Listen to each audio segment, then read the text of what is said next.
నగరాలలో వాతావరణ మార్పు నివారణ చర్యలు తీసుకోవాల్సిన అవసరం ఉందని Nalgonda municipal corporation commissioner Sharath Chandra అన్నారు. వాతావరణం మార్పు నివారణ మరియు అనుకూల చర్యలను మరింత సమర్థవంతంగా అమలు చేయాలని అన్నారు.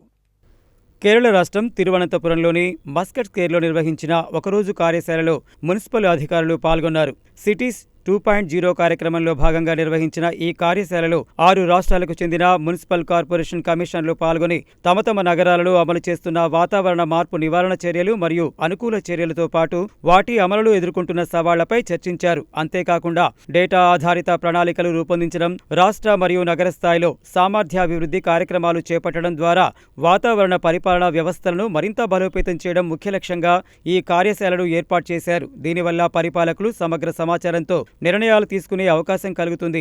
ఈ కార్యశాలలో తెలంగాణ రాష్ట్రం నుండి Nalgonda municipal corporation commissioner Sharath Chandra పాల్గొని తెలంగాణ రాష్ట్రంలో అమలవుతున్న వాతావరణ అనుకూల కార్యక్రమాలను, పట్టణ అభివృద్ధి చర్యలను మరియు భవిష్యత్ కార్యాచరణను వివరించారు.